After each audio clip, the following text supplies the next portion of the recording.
Taxation is theft. Please, at least leave us alone in our living room. My job is to find the truth. Double the taxes. I'm a human being. God damn it! My life has value. Triple the taxes. This is an IRS agent's dream. If you think that the Capitol will ever treat us fairly, you are lying to yourself. Beautiful, lovely taxes. Sorry, but I don't do taxes. Did you see the memo about this? The government is a greedy piglet. Just leave us alone. Do you know what Ralph just said? The roads! You boys like Mexico? I'm as bad as hell, and I'm not gonna take this anymore. Welcome back. So hopefully this is going to work. We've got it looks like a little bit of technical difficulty so far, but it looks like we're back on track now. And I completely destroyed my laptop, so I had to send it off for repairs, and I'm working on this little lightweight, which doesn't have the processing power behind it. So that's the explanation for if things look a little bit funny tonight. But it would really be much easier to fix this problem if I had an extra $1,000 a month from the government. And that's one of the things we're going to be talking about today is the UBI. And today I have with me Eric Bell, Libertarian for the Georgia House in District 177. And we kind of came together on this because I was putting out some feelers about, who knows more about the UBI, who's got a position on the UBI. And, because obviously the first thing that comes to mind is, well, you need more taxes for that, and taxation is theft. But Eric's got an interesting perspective on that because he also believes that taxation is what? Theft. So, but at the same time, he has some interesting perspective on the UBI. So first of all, Eric, welcome. How's it going? Well, thank you. I'm doing great. Thanks for having me. Absolutely. So, so let's jump right into it. What's your position on the UBI? Well, my position right now, I think it's unique, and from libertarians' perspective, it's always going for, well, this is more cost effective, more efficient than the welfare states. But I think there are real libertarian cases that you could, in fact, fund it voluntarily. And under this model, I could probably see this as maybe being workable even in a stateless society.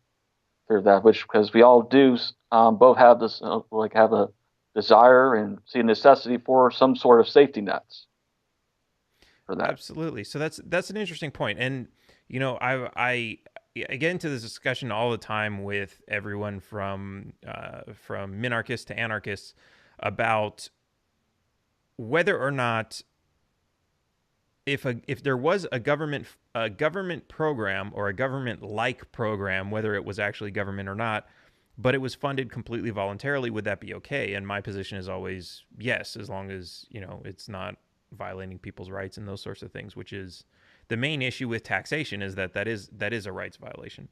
And importantly is because I could be wrong about this. It could be detrimental though, but it'll be a lot easier for you to just take your money out of it and go spend it on something more worthwhile. Absolutely.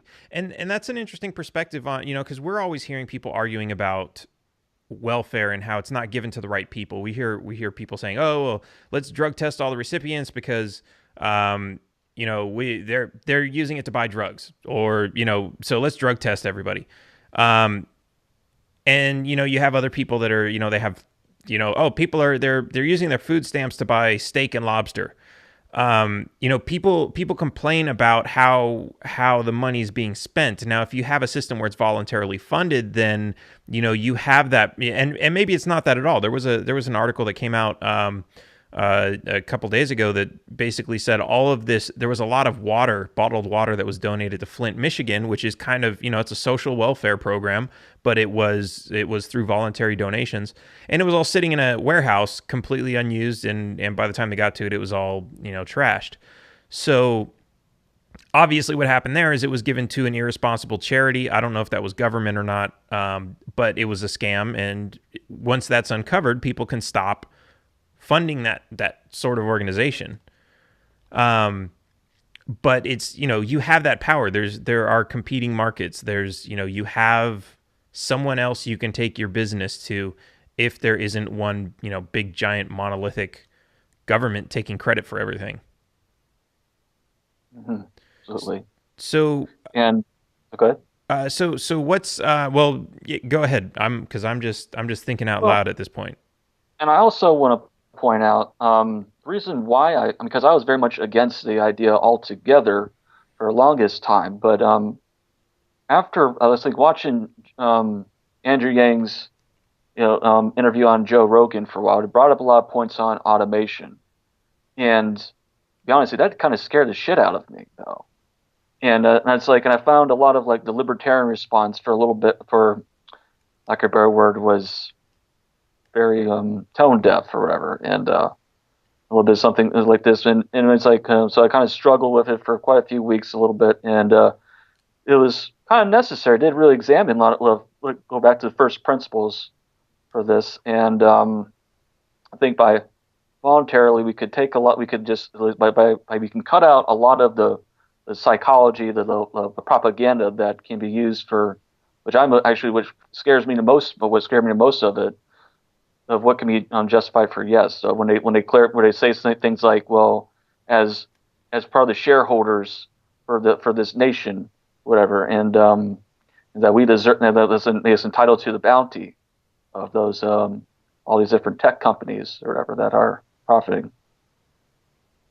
So Right. So, and this was interesting because just today actually, I was at the bank and I was wearing I made a video about this right before this live stream, talking about the hat I was wearing, and of course I complained that I didn't have the hat on me, and now I don't have it on me either. Not this hat; it's the other hat. It's just like a regular ball cap. I'm disappointed. What's that? I'm disappointed. Yeah, I know. I'm an idiot. Um, so yeah, so this hat, it's like it's you've probably seen it. It's the black and gold. It says taxation theft on it. And I was wearing it in the bank, and this guy, he was just kind of like, oh, that's a nice hat, and I offered it to him, if he wanted it, and he said no, I couldn't, if because he said something about, if we get rid of taxes, then I'll be out of a job. I'm a tax accountant. And it gave me an interesting thought, and it's very similar to, like, what Andrew Yang is talking about with, jobs going away because of automation. And it's an interesting thought, but the reality is, okay, what if, like, what happens if war goes away? Are we going to be sad because all of these military employees are out of a job? Everyone from, the Marines, the Army, everybody else. Like, are we going to be sad because they're out of a job? Aren't we supposed to support the troops and give them jobs and do all this? Or are we going to be happy, like, hey, you're not putting your life on the line anymore? Are we going to be happy when there are no more arsonists, when there's nobody burning down houses, or when we're building houses out of fireproof materials so that we don't need fire departments anymore, or at least we need much smaller fire departments? Maybe drone-based fire departments that are dropping water on people's houses. What's the difference between automation and getting rid of the problem? And is it really something that we should be sad about? And you think about it, you look at a lot of people, and a lot of people will complain about their jobs. Some people love their jobs, but a lot of people are like, yeah, well, I mean, if I didn't have to go to my job 40 hours a week, I'm sure I could find something better to do. And some people love their jobs so much that if they didn't have to go to work and they didn't have bills to pay, they'd still be doing something similar to what they're doing. And it's really a question of, is this whole job-based society even necessary? And I guess that's kind of what Andrew Yang's perspective was, but at the same time, his whole thing was, okay, but let's just replace it with giving money to everybody. And I don't think that's an effective means of distributing things, because the reality is, if we get to a society where everything is automated, the cost of everything is going to be almost nothing. But you're still going to have people who are willing to contribute more to society in the things that can't be automated, and those people are going to be rewarded for their contributions. To say that, and they should be, because at the same time, if they come up with some new idea that can't, ideas can't be automated, and until we get some, advanced AI, there's always going to be a place for humans until, Skynet and we're all gone. And so up until that point, we're always going to have this thing of, people who are overachievers are going to be rewarded with extra money, and they're going to be able to use that to be, I mean, let's face it, like, why does the president get his own jet? He needs to travel all over the world. That's part of doing business. I mean, yeah, there's a thin line there of, hey, we're just blowing all this money, and I get a free jet and all this other great stuff. But there's actual purpose to it versus, yeah, there's some millionaires who are just, spending money on yachts and whatever, but there's some actual purpose to that. And the reason they're rewarded with that is because of the great things that they've done, not to say anything about any specific president. Let's leave it at that. But I don't know. That's just I just spilled my brain out with like all kinds of different thoughts. I don't know if you want to respond to any of those.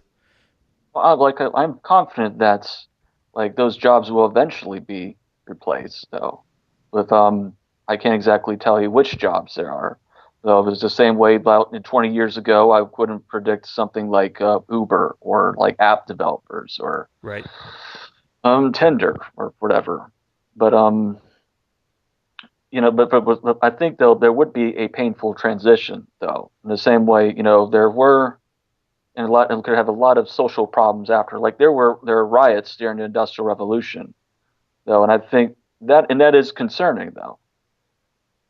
Sure. Especially so much for one thing is like again, I don't know what jobs will be available. The jobs that we know that AI and maybe automation won't replace, though.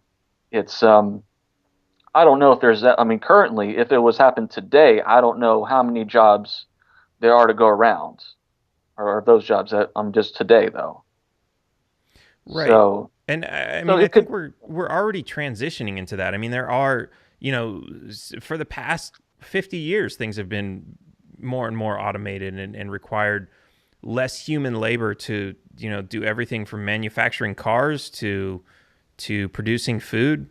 That's kind of the natural progression of things.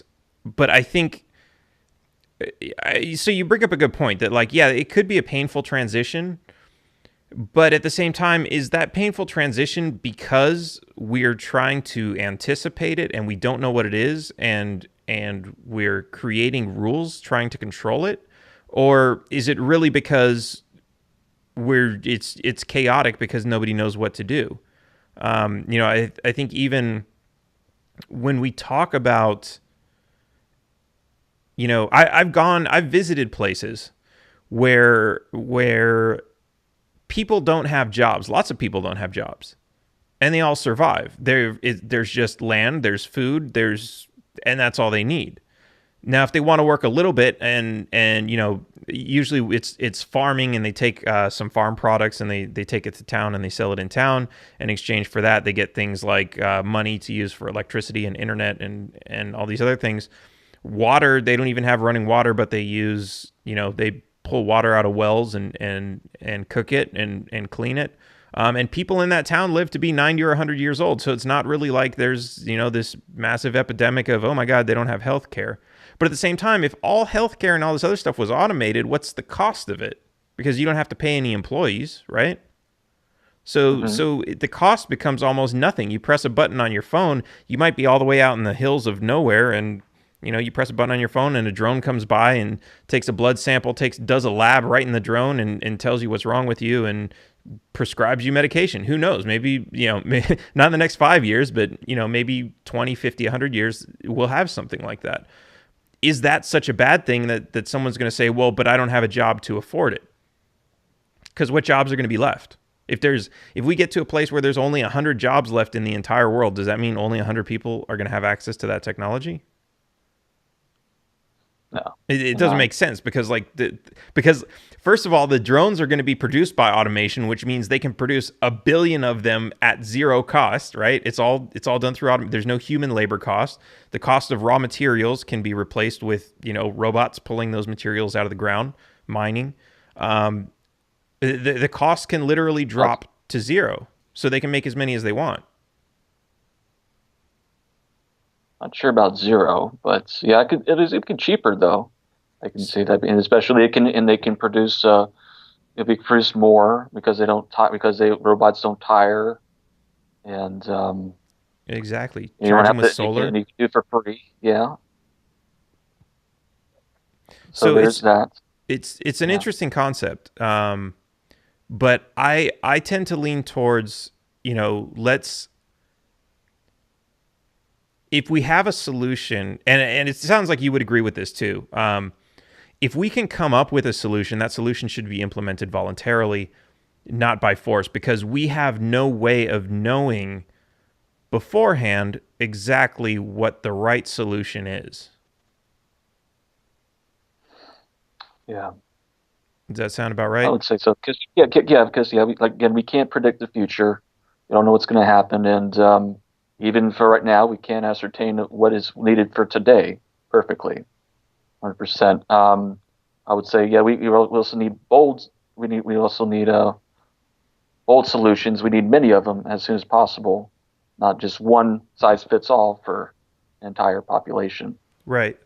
And I think that's really what's interesting about, any solution is, we get people like Andrew Yang who basically says, I have one solution and one solution only, and I want that to be the solution that is implemented across the entire country, and everybody must participate in it. Everybody will be forced to participate in it. Even if you don't want your $1,000 out of it, you still got to pay for somebody else's $1,000 into it.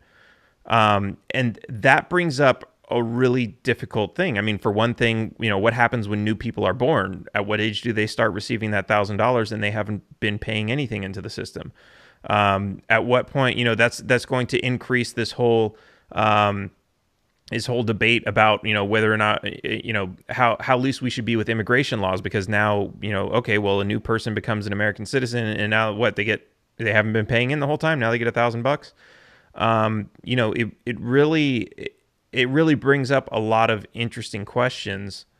But if we were to have 5 different solutions that were all completely voluntary, I think we'd all be in a much better place, because we could all say, well, I think this one's practical. I'm going to put my money there. That's what I believe is going to work.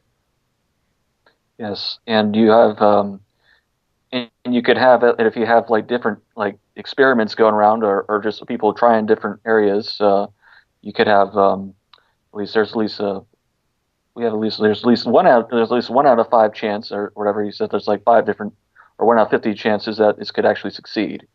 Right. Where yeah, And you can see, yeah, like, if you they can, get implemented, or just where after, or if it doesn't work, or if it works, yeah. right. You can start 5, if you have the 5, you can, let's say January of this year, they were all formed, and some people start putting their money in, and you can say, well, I'm a little bit cautious. I don't know how that's going to work out. I'm not going to get involved in that program until, another year, just because I want to see how it pans out first. You have that option, whereas a government option is just basically going to say, nope, you're in, you're all in. That's it. No exceptions. So, Yeah. what would be your ideal UBI system? Well, the idea come up was it'll be primary through lottery system right now, Okay. and one of the reasons, why, because that's will be the, I mean, yes, obviously, I could just ask people to donate for money, so that's one way we could volunteer. We could do it without taxation, but investing right in their resident. Hang on a second. You're breaking up, and I don't know if it's the is it the network? Is it This slow You laptop. there, Daniel? Yep, I'm here. I can hear you now. Can you hear me? Okay. Sorry, someone had just tried to call me, Ah, and okay. that's okay. So yeah. Anyway, lotteries. So probably I would say at the moment, as from what I can see, that is the one voluntary revenue um, like system that the government has right now that is completely voluntary. Right. You put money into it. You're not forced to, and for a reason of your own, and you can opt. It's easy opt in or you can opt out, basically.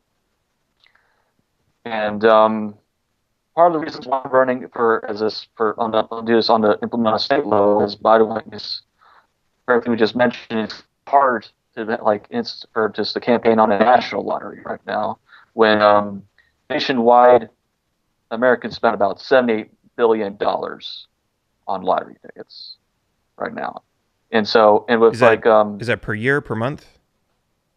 per year, Okay. so it's per year, and so you can see what's to go for like Andrew Yang's proposals about 1.8 to $3 trillion. So it's a pretty hard sell for that. So people obviously are very skeptical for that. So that's one reason for that.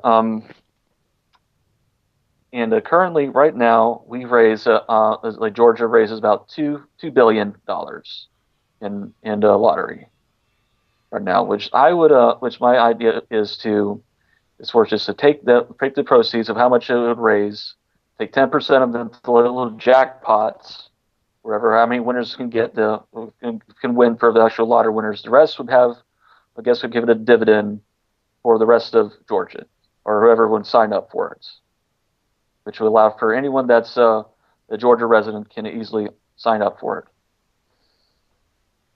and Okay. which is about 11 million of them. And and I think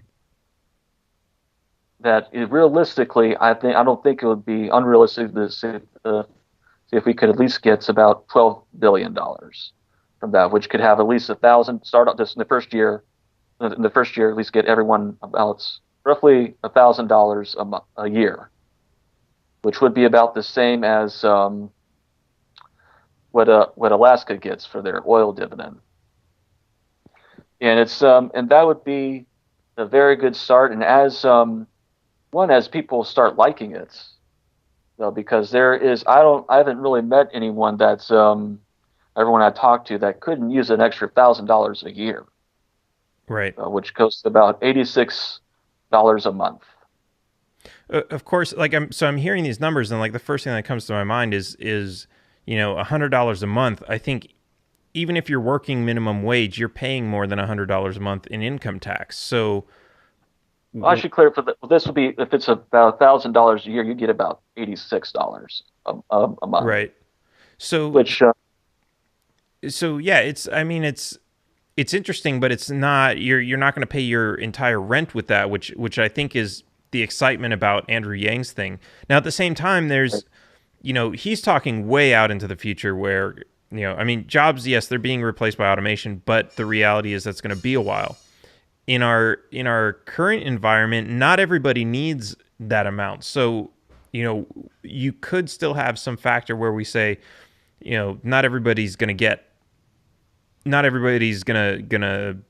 qualify for the payout. If you do have a job, if you do, because that's what's interesting about Yang's thing, right? Is he makes it sound like everybody is going to get $1,000, and based on his estimation of like $3.5 trillion, that's the entire country. That's 320 million people getting $1,000 a month. That's $3.5 trillion. But that includes the 1%. That includes people making 50, 60, 70, 100,000, $200,000. All of them getting an extra $1,000 a month. And it doesn't make any sense because those are all the same people that are paying in taxes. Why pay? You're going to have to increase the math on it is the IRS collects about $3.5 to $4 trillion a year. So basically, look at your paycheck, look at the income tax, double it, and if you're going to be paying more than $1,000, then this this deal is bad for you. To his credit, he does say it's about $1.8 trillion because he does factor in that all the people that are currently on welfare, and you have the choice of like either for keeping that, and or you could just keeping that or just exchanging that for $1,000 a month. Though, so Interesting. to his credits, though, I mean, I would say the math does sound a little bit more feasible in that instance. So, Right. but That's still a 50% increase in what you're paying in taxes. So if you're paying 5,000 a year, you're going to be paying 7,500. If you're paying 10,000 a year, you're going to be paying 15,000. his solution is to go and just pay those that are just thriving off of automation and AI, like which for like a VAT tax, which will actually which consumers are going to pay at the when they're at the end of the day because it's a VAT tax. It's like every level of production is taxed. So like the farmer, of Right. course, when it brings the wheat, and then they brings to the baker, and then to the supermarket. Every level is taxed for that. And I think the Baker Institute, I think, did say was like a VAT tax would cost us like about $2.5 trillion in economic growth or whatever, something like that. So it's a very bad idea. But yeah, that's a, so that so there's so it's not very good idea at all. Right. So Besides it being that, which you'll feel it that. yeah, yeah, absolutely. I mean, I was just hearing I'm in California right now, and I was just told that a lot of the local restaurants, because they passed I think it's a $15 minimum wage or some other increase, all of the restaurants are raising all the prices on all their food. And it's like, well, gee, I wish somebody could have warned us about that. Um, yeah, there are all these things that we know are going to happen. And of course, um, the politicians don't care. They want to always increase the taxes anyway. But Right. this is what makes it difficult for everybody. Like and I guess I don't need to tell you that, but it's like, the more you increase the taxes, the harder you make it for anybody to survive. A third of your rent is going to property tax. All these taxes are what's making it difficult to survive, which is why people need this UBI in the first place. Um, would it be better? I mean, so I like the idea of a lottery, for one, because it's voluntary, and the only thing I dislike about it is that it's monopolized, right? Like it's illegal for anybody else to start a monopoly to compete. But it does work. It does raise money. It is at least voluntary. And when I saw in Mexico one time when I was buying groceries, they had they sold the lottery tickets on the counter, and it was not to the government but to a charity. So and it was voluntary. I don't know. It was probably connected to the government somehow, and who knows whether or not it was a good charity and the money got where it was going. But that's where kind of the people's research comes in when we get to review these organizations and figure out, okay, which is the good lottery that we want to participate in, because we know all the extra money is being spent for good things. Yeah. But yeah, so it's that's all interesting. I think, and I can see where you're saying it's a hard sell, because it's not as much money as what Yang is promising, but at the same time, it's also, That we could raise or just look feasible to raise that much. On a yeah, it's national also level. more realistic because, for one, you're not robbing anybody, and it's something that we already know people are buying these tickets, so we might as well put that to good use instead of, what does the money go towards right now if somebody buys a lottery ticket in Georgia? Right now, I believe like it's not exactly 50-50, but either goes to to like a universal preschool there in the Georgia Hopes scholarship Okay, just for so colleges. So yeah, so and basically for education. yeah, I'm not entirely opposed to having that still there and existing with this universal basic income lottery, though. But I think that I could make a stronger case for that. Why it would be more beneficial to pay into this one though. Right. Um, Uh, but I mean, at the same time, it's like if you create, see, this would be awesome. And this would be, people are always asking, well, without taxes, how would you fund all these things? And when I bring up, well, right now you're paying to drop bombs on people. Do you like that? And most people, no, I don't like that. Okay, so stop paying for the bombs. Well, I can't. I just give them all my money, and they have to decide what they're going to spend it on. But if we had a lottery type program that said, you buy the education ticket and now you have, a chance to win, but that's where the money's going. You have a healthcare ticket and you have, whatever other tickets you want. You get to decide as the person buying the ticket where your tax money is going. And, or I shouldn't call it tax money, where your voluntary contributions are going. And I think that's more realistically an interesting system. And if what's really interesting about that is, okay, so people would say, I'm going to play the devil's advocate here. People would say if you get rid of the monopoly and you allow this whole thing to compete, you're going to have a private organization that's going to come along and they're going to give maybe better odds or something, and everybody's going to switch over to them, but they don't include the charitable part. They just keep the extra money for themselves. And they're allowed to do that because people understand they're buying the tickets voluntarily, and that's just the way it is. Do you think in a system like that, people would prefer to give their money to a private corporation just because of a higher chance of payout? Or do you think they would do the right thing and contribute to a civilized society by buying the ticket for the what do we call it, the social program lottery? um, well,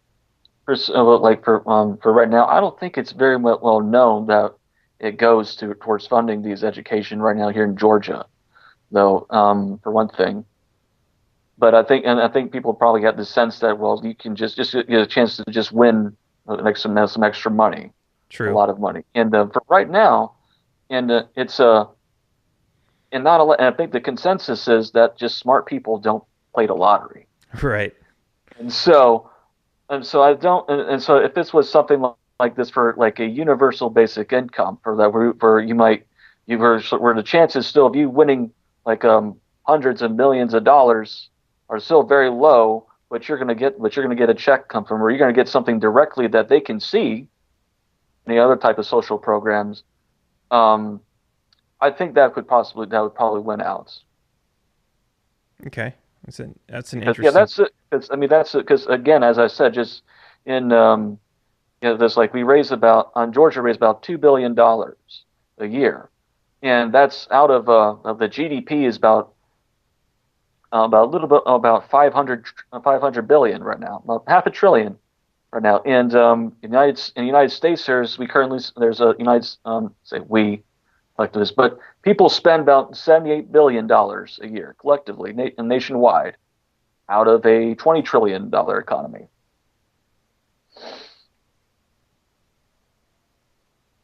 So Yeah. it's so we got that for going for us. So we're I think more social program funded lottery could easily win out. So another thing I like to look at is, how can we just say, and of course it's impossible. Um, nice product placement there. Who are you sponsored by? Um, um, you know, I like to kind of look at things and say, like, okay, how can we just say, screw everybody that's there. Let's go create our own thing and show them how it's done. And of course, that would be to create our own private charity lottery. And of course, we'd go to jail for that.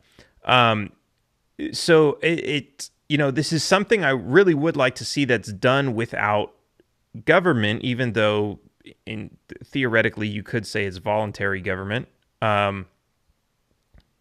I guess just without the word govern in there because no one's being governed.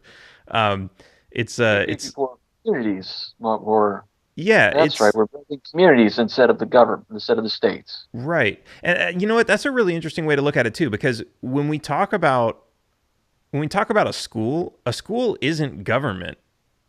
I mean, when they force you to go to school, that's government. You're being governed into what you have to learn.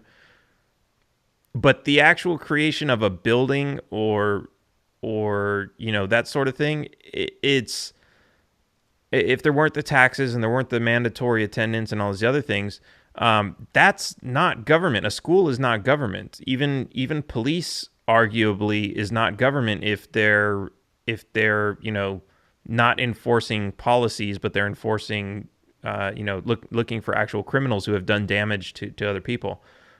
That's not even necessarily government. Um, so it's interesting to see that this thing we call government really just has a monopoly on this societal system that we all kind of want to be there. We just want some other way to figure out how to pay for it without stealing. So I think Yeah, that's an interesting perspective on it. yeah, and it's just I guess a reason why people just don't go along with libertarianism mostly is because they're just scared for lack of stability. Right. They think provides. Right. Yeah, and of course, it's really difficult too because we want to say, and this program's a perfect example. We want to say that these things are possible without taxes and government and theft and everything else. But we're forced to we're put to the test of show us where that's ever worked before. Show us where it works now in the United States. And because it doesn't work now in the United States, they say, well, see, it can't work now in the United States. But the reality is the reason it doesn't work now in the United States is because if anybody ever tried it, they would be arrested and thrown in prison. Yeah. It's kind of a difficult hurdle to get over.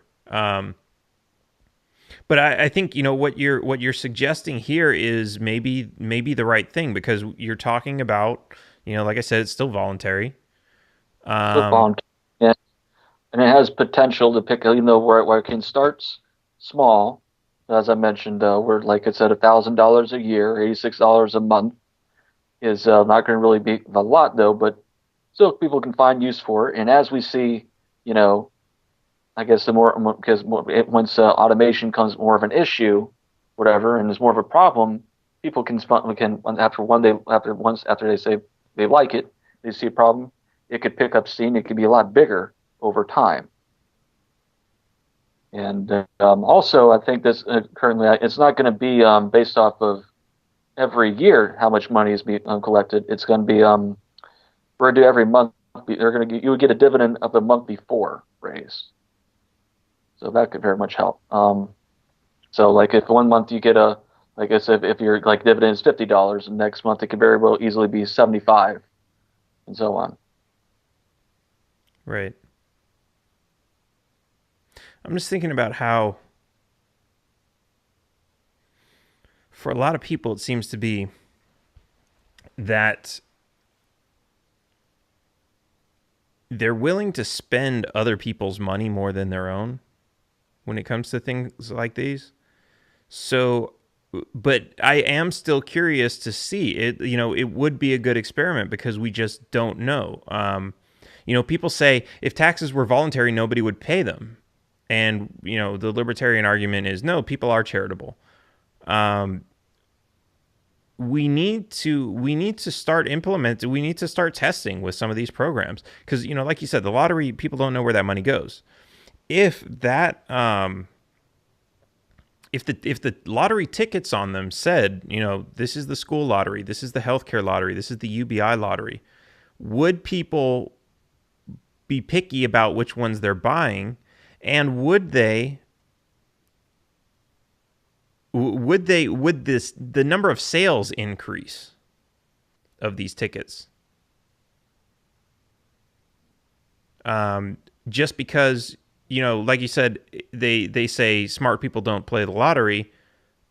um, they say the lottery is a tax on people who are bad at math. Um, would that incentivize people enough to say, yeah, I would rather contribute to this, knowing that, I mean, it's easy to say like, okay, well, the more lottery tickets you buy, we'll give you a discount on your taxes. That's an incentive, but to look long term, if we say, well, we're going to get rid of taxes completely and then introduce a program like this, would people still be incentivized to buy those tickets, or do you need to find some other incentive aside from the small chance of winning?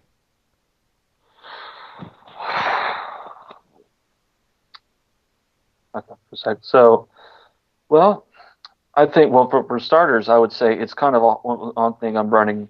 It'll be a hard sell. It'll be a hard sell for people to donate voluntarily if they're being like paying all their like a shit ton of taxes as it is though. So, which I think Norway had tried like some sort of voluntary tax, and they raised about 1,000, like $1,200. Yeah, not a whole lot. So missed the points. So yes, that's um, eventually, yeah, I want to. My end goal would be to just repeal all taxation altogether, and therefore they can actually be more conscientious, and they can donate towards whatever programs they want. So that would be subject to competition by market. I think for the first term though, I will at least maybe focus on repealing the state income tax. That could be at least a good goal to start off with. Awesome. I like that. Yes. Very big help. And also just for and for everyone else, we'll give them more money so they can donate to whatever programs they like. I would also work on some very hasn't been completely developed yet. It's still ongoing. I'm still forming it, but radical criminal justice reform right now, starting with the probation system right now, which we have which is this offender payment model right now is really screwing over, particularly the poor right now, and which is one of the we have the highest population that's on probation right now. It's about, I think it's 1 in 16 Georgians are on probation, and which we found very alarming was when people tell me like this is like the only state they've ever been in where you have to pay when you're on probation. And how much? Okay, your move. How much money are we talking about? Well, they could be their fees could be about $1,000 for something for like parking tickets. Oh wow! Because Wait, and, is that how do you go from a parking ticket to 1,000? Wait, hold on. Are you talking about? I think I'm getting some ideas mixed up here. The private probation companies, which they lease to, which they send like all these for like parking tickets or unpaid parking violations, and they put them on probation, and then they get then contracted out to these private probation firms, and then they place their fees on their debt collectors, basically. Yeah, which I want to be clear though, which is very different. That's not what like we would think for when we are most when we think of like a private security forces and private justice forms, and most Rothbardians would not like this by any means. But the state private companies like doing the state's bidding and things for victimless crimes is not what libertarians envision. I just want to make that clear for non-libertarians that see this. Right. This is just all really interesting because I've dealt a lot with traffic tickets and parking tickets and things in the past, and a lot of the way that they collect this is actually illegal. It's against their own laws. And it sounds like what you're describing to me is that sort of thing. So you have, you have you have a debt that's given to a private agency, and they're basically collecting that as a debt. Money that they claim that you owe. The government cannot claim that you owe that money unless they have a valid debt. They have to have a contract that says you're going to pay that debt, which usually with a parking ticket is, that's the issuance of a kind of a request for a contract. But if you don't do anything with that, there's nothing they can do except for suspending the registration of your vehicle, because the ticket goes to the vehicle. But if they're continuing to outsource, what's like the worst case scenario if it goes to one of these debt collectors and you continue to refuse to pay? What actions will they take? I'm still learning about this though, but yeah, which I think there was a Supreme Court ruling just I think that the Georgia Supreme Court real recently that did limit that in some respect though. But these are long after you paid the court fees or whatever. You still can be stuck with these fees from these private firms that are monitored and still give you monitoring fees for drug testing fees, or like installing for ankle bracelets and so forth. It's Yeah, but it's insane. It is like they get you in a downward spiral. They pick on somebody who has a broken taillight. Maybe they did know about the broken taillight, but they don't have the money to get it fixed. Or they don't have the time to get it fixed because they're juggling 2 or 3 jobs and a kid. Who knows? Like people are struggling, and the government comes along and says, "We don't care. Sorry, the law is the law," and like all this bullshit. Like none of that makes any sense. I mean, not that I'm suggesting that somebody who's wealthier should pay even more, but you have wealthier people who get a ticket and like, oh, $500 for that ticket, I don't care, here, and then you just throw it out the window. It's a system that it is biased against people who have less, and it shouldn't be. But not only that, it's a system that it's kind of like saying like if rich people can put locks on their wheels on their car so they don't get stolen, right? They've got the extra money to put lock nuts on their wheels. But is that necessary? Should anybody be stealing anybody's wheels? And like, I get it. There's always going to be some sort of crime, but government, these people that are supposed to be like some moral authority that are working for us, and they're running around robbing everybody, and somehow it's just it's more convenient to rob people who have less to begin with, because what are they going to do?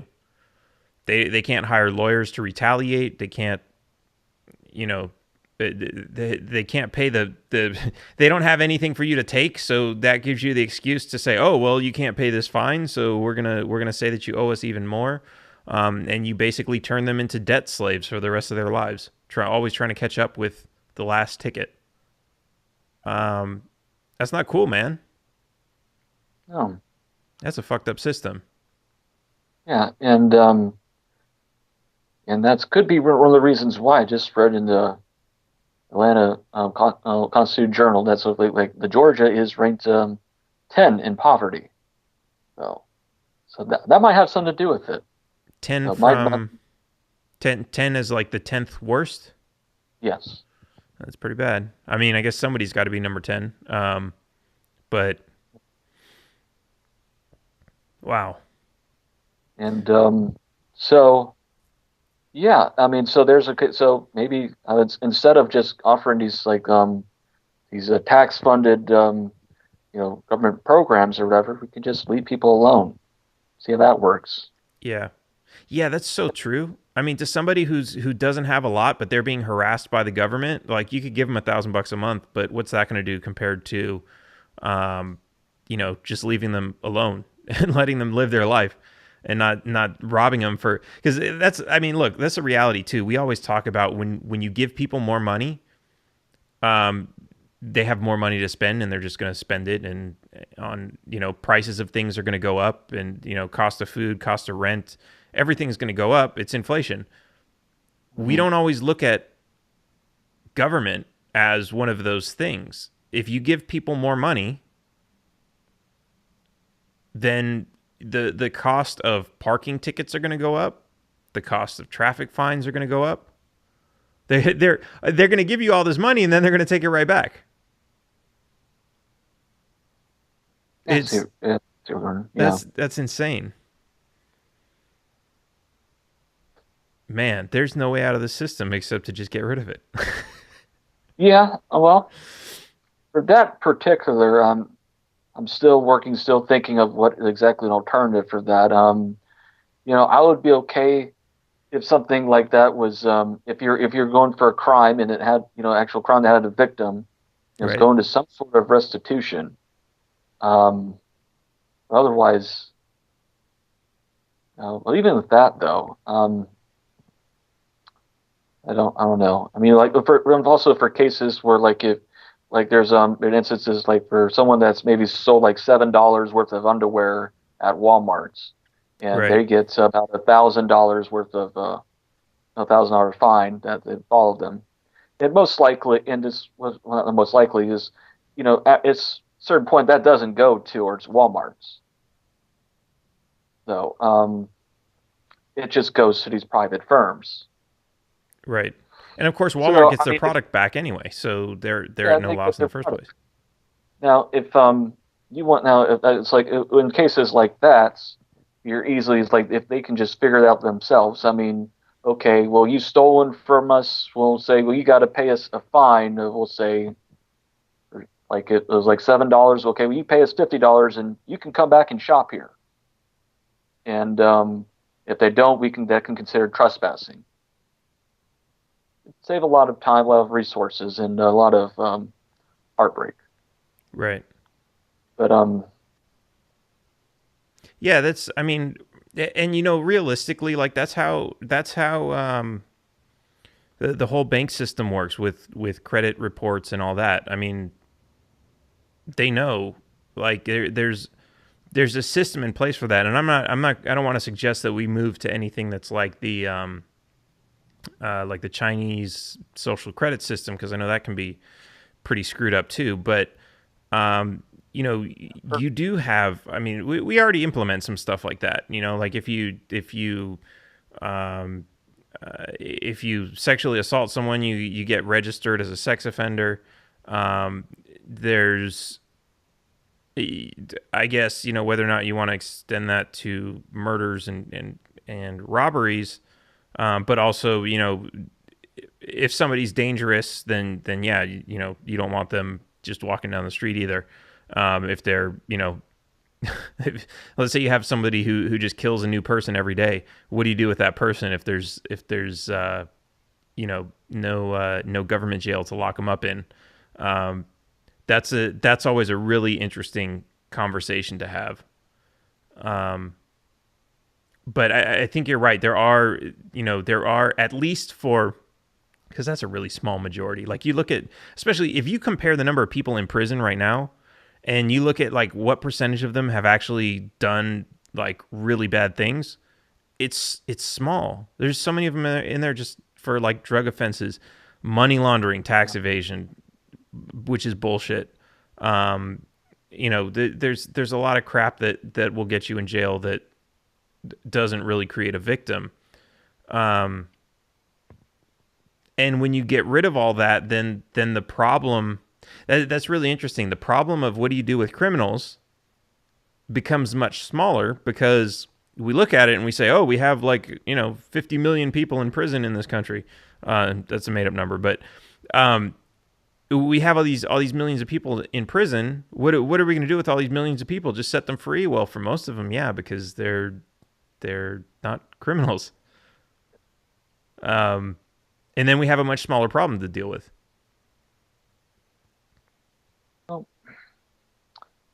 Yeah, what I think is one of my favorite talks about or like how the private security, how a private justice work would be is Robert Murphy's. I don't know if you may have heard this, a market for security, I or if you ever haven't. give or just YouTube that, or yeah, just YouTube that, and yeah, he does very similar to Social Security, sorry, Social Credits system, and I think like if it's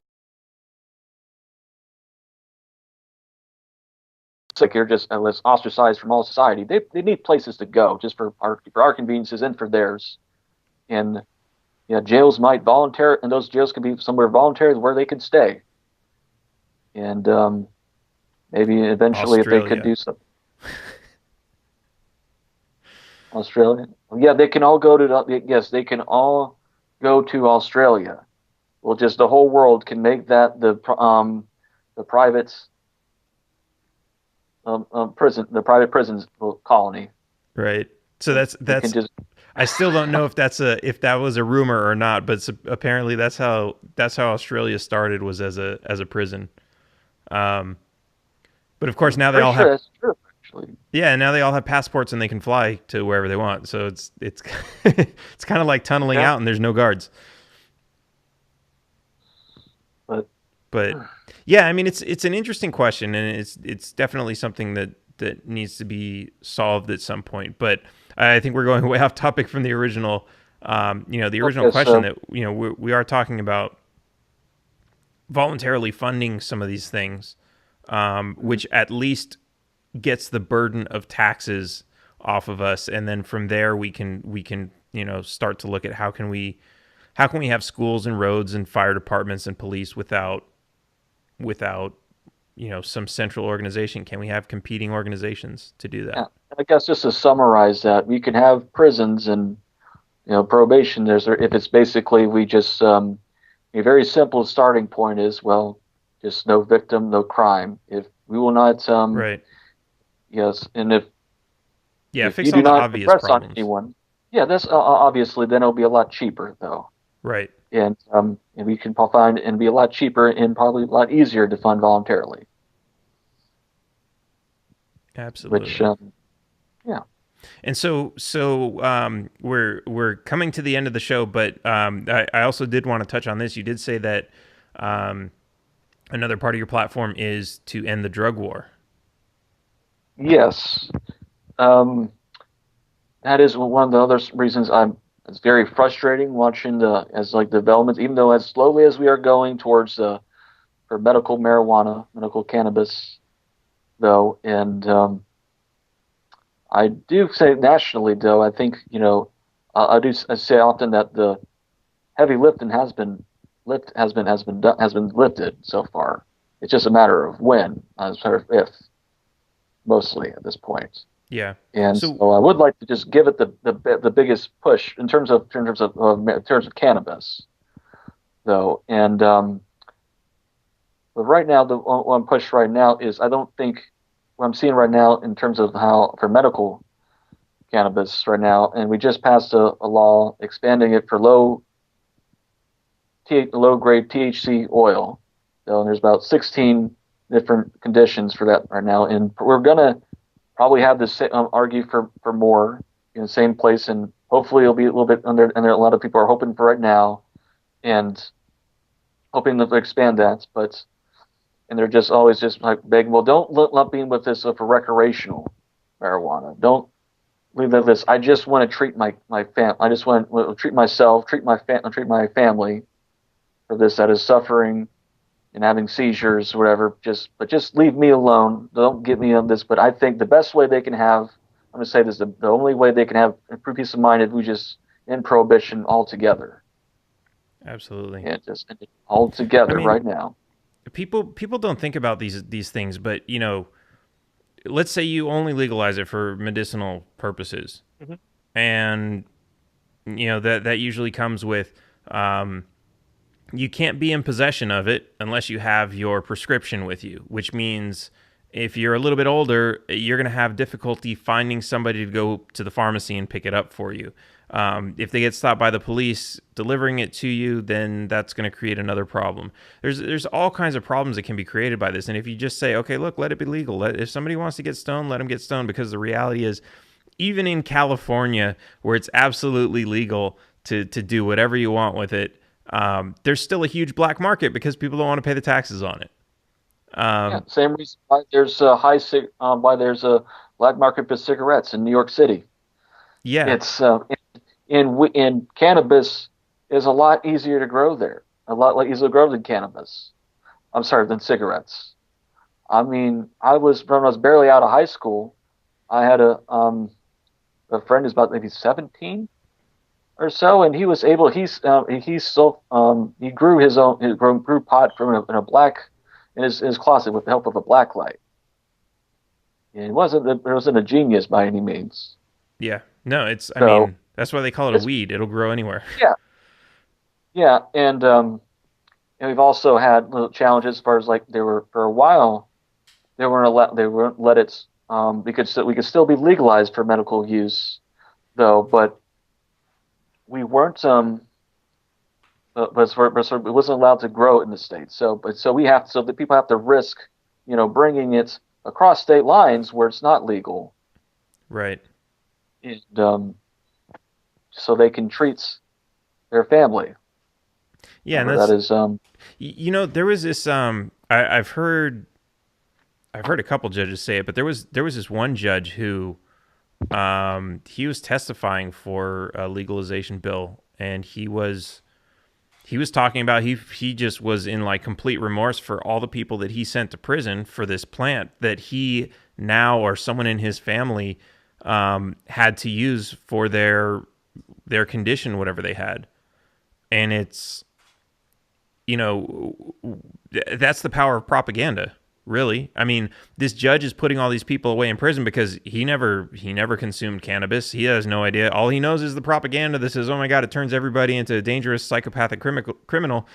And we're all going to die. It's an epidemic. That's all he knows.